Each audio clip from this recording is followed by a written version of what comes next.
So this is something that I've actually done before, and I did a pretty fuck up job of it shortly after I started my channel over 2 years ago now. And that is a bookshelf tour. Now, of course, my bookshelves are a lot smaller than they were then. I've moved, and a good portion of my books are still back on those same shelves at my parents' place, about 8 hours from here. But I thought I would do a bookshelf tour of the 2 shelves of books I have here at my place in Ottawa. I love to talk about books, I love to show off my books, and I thought you might be interested in seeing what books I value most, because if they're on my shelf, chances are they mean a bit to me, and they're some of my favorites, because I left a lot behind, and the things that I haven't liked, I've gotten rid of since I've been here in Ottawa. So on this top shelf here, which is actually beside my bed, I have a couple of my older books. So this is The Winning of Popular Governance by Archibald MacLennan, I think. It's part of the Chronicles of Canada series, Glasgow, Broken Co, Toronto. I haven't actually read it. I'm going to admit that I bought this secondhand precisely because of its cover. It's got a really exquisite floral design all the way around. We've got coats of arms. The spine is what first drew me to it, and gold-edged pages. I do intend to read it at some point. It's a little bit of an easy-looking read. It's history, of course, and there goes my receipt. It was $20 when I bought it. Published in 1916, and it looks like it should be interesting, but that I will probably continue to value it mainly for its cover. I also have here one of 2 copies of A Christmas Carol by Charles Dickens that I own. This is my vintage edition. My newer edition is at my parents' place. I left it there knowing that I would want to have it there to read it when I was home over Christmas, because my tradition is always to read it on Christmas Eve. I've done that 3 years in a row now. So this is an edition that I bought specifically because I wanted something old. It actually has no publication date in it, but I'm guessing probably sometime around the 1920s, just based on its layout, based on the way it feels and looks. And then this is mainly my Hemingway shelf. I have these rose stamps here. I'm a big fan of roses. I got these the day they came out, but that's extra. So I have a copy of A Farewell to Arms on the end here. The Sun Also Rises, For Whom the Bell Tolls, which is the one Hemingway here that I haven't read. I have the short stories of Ernest Hemingway on writing, and The Garden of Eden, which I keep mainly because I like to have a full shelf of Hemingway, even though I may never read that one again. In Our Time, another copy of The Sun Also Rises, because I like these old Scribner editions. They have a very nice look and feel to them. And then I have A Reader's Guide to Ernest Hemingway, which I actually haven't read yet either. Probably my favorite Hemingway, A Movable Feast. I've always liked this edition of it. It's the edition that I read. And Green Hills of Africa. And just kind of thrown in on the end here is my copy of A Tale of Two Cities. So I'm just going to lower my camera here so we can see the next shelf. And I'm going to have to edit this out because this is going to be pretty damn shaky. And lower still.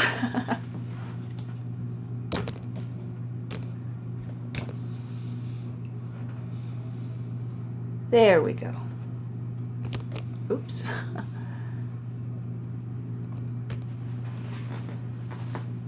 Okay, so this is the second level of the shelf, and I have an old pamphlet, The Arms of Canada, the story of Canada's freedom, tossed up here. It's pretty water damaged. It's got the flags of the Commonwealth on the back, and it talks a little bit about Canada's Constitution, which documents are important, the Proclamation of 1763, the Quebec Act of 1774, and all the way up to the Statute of Westminster in 1931. So this is fairly old, and this of course does not include the Constitution Act of 1982. I have one of my two copies of By Grand Central Station I Sat Down and Wept by Elizabeth Smart. And actually, if you're watching this and this is something that you would really like to read, I've been looking for someone to give this copy to because I prefer my vintage edition, but I picked this. I actually picked up two copies of this really cheap for 99 cents each a while back, intending to give them both away. So if you'd like to read some Elizabeth Smart, I will happily send this to you. Then I have one of my copies of Two Solitudes by Hugh MacLennan here. This is the edition that I read in high school for my independent reading project. And as you can see, some notes in here. And this is the one that I like to read. I have a first edition, but that's mostly for show because I feel a lot easier reading this beat up paperback than I do reading the first edition from 1945. Then I have The Investigator by Margarita Hemingway. This is one that I've not read. It's sitting here because I intend to read it soon. It was sent to me by a publisher. The other book they sent me in the same box I really did not like, so I don't exactly have high hopes for this one. And this is mainly the Hugh MacLennan shelf. So I have my copy of Each Man's Son in this Great Laurentian Library edition. I actually have a biography of Joe Clark here. Close to the Charisma, My Years Between the Press and Pierre Elliott Trudeau, also political nonfiction. My copy of Existentialism is a Humanism by Sartre is sitting on the shelf too. And then Complete French, my attempt to learn French better. But behind this is mostly the MacLennan. That's my campus map, you don't need to see that. But I have a copy of The Tin Flute by Gabriel Roy. And then I have my copy of The Watch That Ends the Night by Hugh MacLennan. This is a first edition. I have my first edition of Return of the Sphinx, also by Hugh MacLennan. And then I have my more recent McGill Queen's University Press edition. So we have Voices in Time from 1980, The Precipice from, 1956, I think. My memory is wavering, that's not good.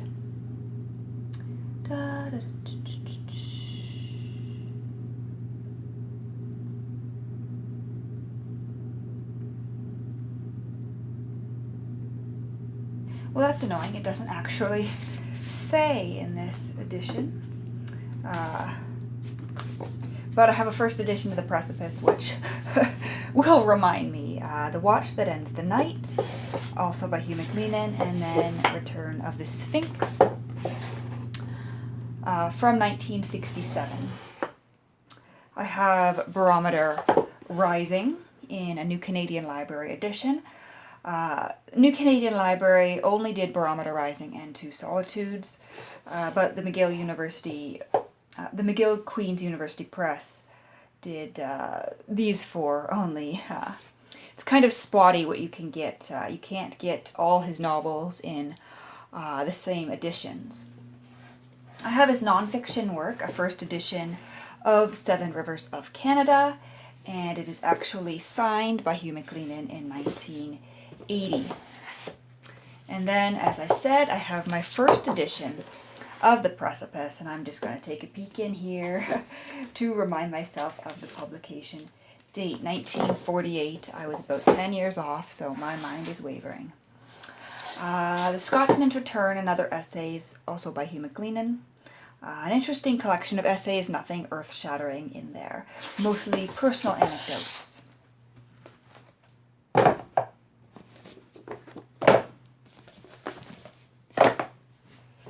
And moving down even lower on the shelf.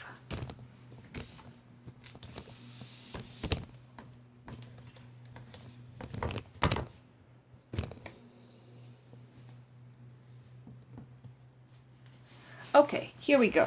One level lower to where things are a bit of a mess. Pretty in Pink doesn't belong here. It belongs on the DVD shelf. So I do have this rather dusty but nice piece of needlework that my grandmother made. But the books. Kind of haphazardly, I have Love Poems by Pablo Neruda thrown down here. I have a book I haven't read yet. Let the Eastern Bastards Freeze in the Dark, The West versus the Rest, Since Confederation by Mary Janigan. I've been meaning to read this for a while, but I received it under rather strange circumstances, so I left it in the corner for a bit. Let's just say someone that I had gone on a couple of dates with decided he needed to send packages to my home after I told him to fuck off. But I have Being in Nothingness here by Sartre. A book I've been meaning to read for the longest time, but it's dense and it's difficult to understand, and I am struggling with it. People Send It for Canada, Not a Pipe Dream by Helen Forsey. Pablo Neruda, 20 Love Poems and a Song of Despair. And George Orwell's Down and Out in Paris and London. Then I just have a bunch of nonfiction here, so Cross Currents, Contemporary Political Issues, Quebec 1760 to 1791, a copy of the Charter of Rights and Freedoms, which would have been issued in 1982 or shortly after. I think mine's actually from 84. Copy Editor's Handbook, APA Publication Manual, a writing guide, Qualitative Research Methods, MLA Guide. Not Quite Supreme by Dennis Baker, The Courts and Coordinate Constitutional Interpretations. I actually purchased this because I almost went to the University of Guelph, and while I was considering my admissions offer, I got some books by the professors there who I could potentially be working with. Obviously I didn't end up going to Guelph, but I have The Canadian Way, Shaping Canada's Foreign Policy, 1968 to 1984. A copy of David C. Docherty's Legislatures, which is kind of essential if you're studying Canadian politics. It really condenses a lot of key issues there. Book that I've read 3 times, Democratizing the Constitution, Reforming Responsible Government, by Peter Aucoin, Mark D. Jarvis, and Laurie Turnbull. And the now famous Tragedy in the Commons, Former Members of Parliament Speak Out About Canada's Failing Democracy by Alison Lote and Michael McMillan. I can't say I agree with it, but it is interesting that they interview a lot of outgoing MPs. And here we are on the very bottom of the shelf, where I have things really crammed in. So I have my copy of The Feminine Mystique here, which I'm intending to reread this month, if I ever find the time. I have A Voice of Region, which I did read in the last little bit. Senate Reform again, because that's my area of specialty, by Randa White. And a lot of nonfiction here, and an LCBO receipt for some reason, because obviously I'm a raging alcoholic.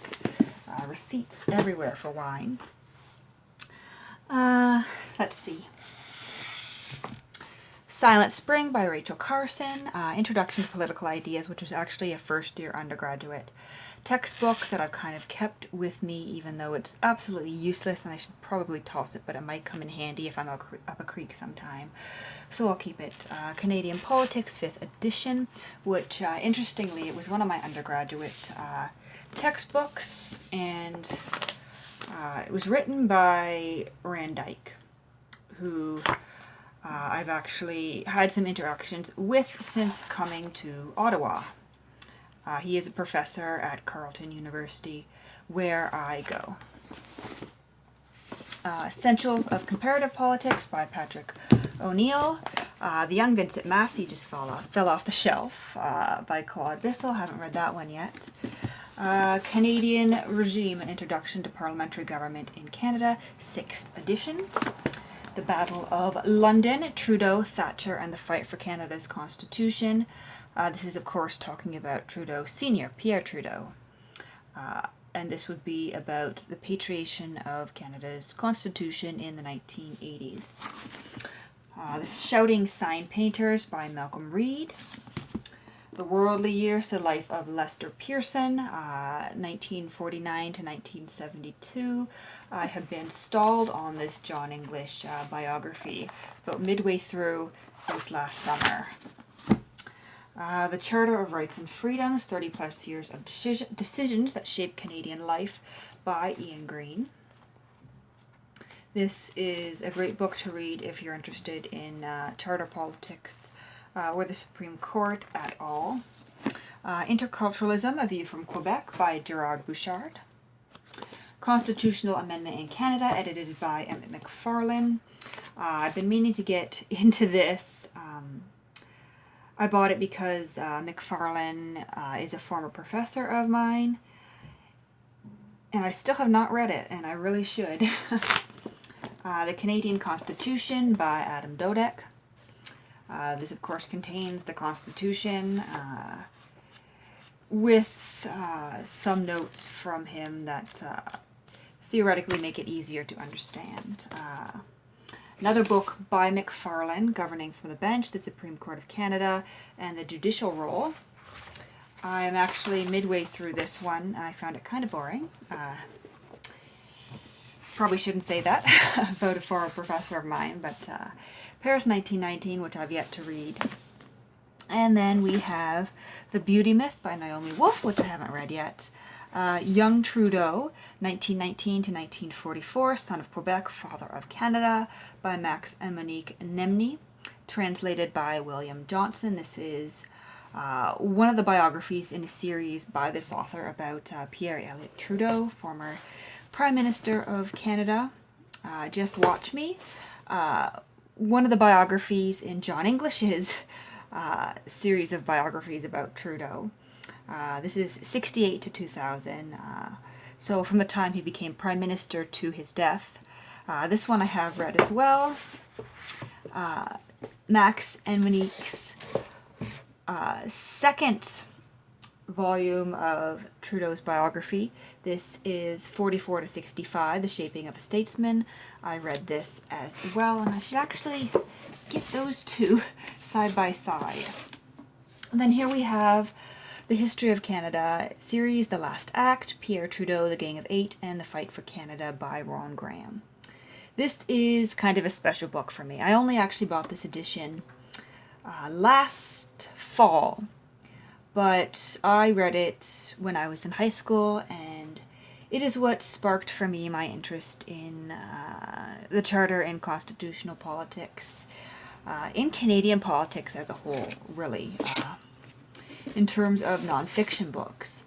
Then I have the two-book series, The French Canadians by Mason Wade. I have read Volume 1, 1760 to 1967. I actually borrowed it from my high school library and plowed through it in 3 or 4 days, I think. But I never made it to Volume 2, but a couple years ago I picked up some copies of the books for myself, and I have always been meaning to read Volume 2.